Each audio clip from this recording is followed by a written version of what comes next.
So a little while ago, the boss calls up and says, "Hey Aaron, we need you to go down to Circuit of the Americas in Austin, Texas, the United States' only Formula One track, and we need you to drive a brand new Alfa Romeo." And I'm thinking to myself, cool, that's really going to be awesome. Maybe it'll be like the 4C sports car, that'll be cool. Or maybe the Alfa Romeo Giulia Quadrifoglio, the brutally fast sports sedan that I drove at Sonoma a little over a year ago. But no, it's actually neither of those things. It's this. This is the 2018 Stelvio Quadrifoglio. And you know what? I ain't mad. Not at all. So what is a quadrifoglio? What makes it special? Well, if you want the history of quadrifoglio, which means four-leaf clover in Italian, you can look it up on our Giulia video, the Giulia Quadrifoglio, where we explain to you the whole history behind this. But in short, it is basically the highest performance trim level of any Alfa Romeo model. If you see this four-leaf clover badge on the fender, you know that this thing is a force to be reckoned with. The Stelvio Quadrifoglio brings a number of high-performance parts to the party that you get on the Giulia Quadrifoglio. You get the 2.9-liter twin-turbocharged V6 engine. It pumps out 505 horsepower and 443 pound-feet of torque. You get the same high-performance 8-speed transmission, and you get something more that you don't get on the Giulia, all-wheel drive. It's standard on the Stelvio Quadrifoglio. It's not even an option on the Giulia Quadrifoglio. But you don't get everything. You don't get some of the carbon fiber parts that you get on the Giulia, and you don't get any of the active aerodynamics either. So let's be honest here. None of these are ever going to see a track, probably in their life. This is probably the only time you're ever going to see the Alfa Romeo Stelvio Quadrifoglio driven in anger around a racetrack, because let's face it, that's not really where SUVs are meant to be. However, Alfa Romeo makes this thing so that you can take it on a track and it'll do some pretty extraordinary things. Out of all the SUVs I've driven on tracks, high-performance ones, this has to be the best one yet.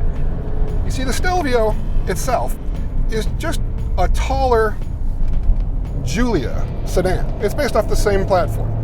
They call it the Giorgio platform. And the Giorgio platform is outstanding on a track. It's light, it's incredibly well balanced, it's super fast, and it makes noises like this. My God.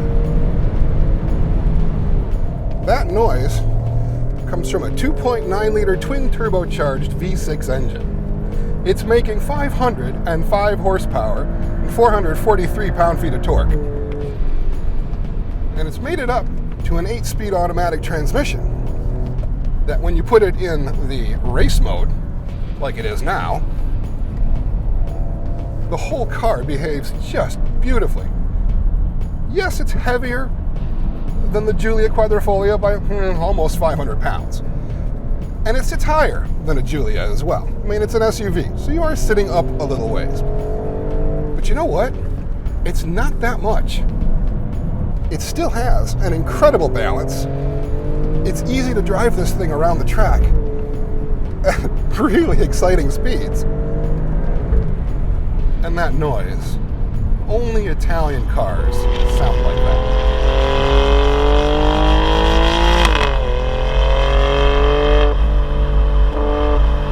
The throttle response is outstanding.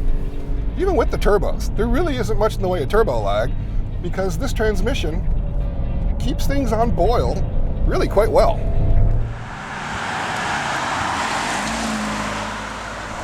The steering in the Quadrifoglio model is fantastic. It's got a really super quick 12.0 to 1 ratio, and it's just lightning fast, really direct, excellent feedback.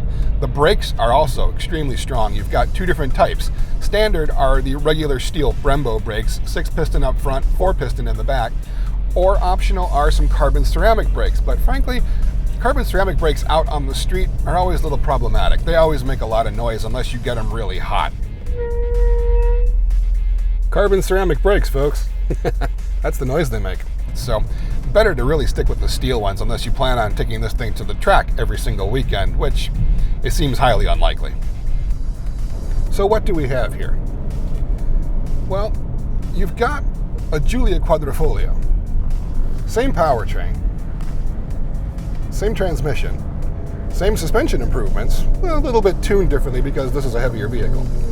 But what it adds is all-wheel drive. You can't get all-wheel drive in the Giulia Quadrifoglio. So if you want that additional traction, which around a track like this somewhat offsets that extra weight, you have to get the Stelvio, the SUV. That's the big question. Is it a decent trade-off? The Stelvio is 477 pounds heavier than the Giulia, but it's got the extra traction of all-wheel drive. Now, when you're going around a track like this, the thing is still heavier, it still pushes, it still understeers. Not so easy to break the rear end loose. But, for my money, if you do want to track an SUV, what are your choices? This, Porsche Macan, Jaguar F-Pace, maybe the BMW X4. This thing, I think, performs better than any of them. So I still don't know if a track-based high-performance SUV really makes sense to me. But if you're looking for something that is fast and stylish and has that little element of Italian exoticness, well, Alfa Romeo's got something that you really might want to look at. The Alfa Romeo Stelvio Quadrifoglio goes on sale soon, and it's going to start at just under $82,000. You can read more about it at Cars.com.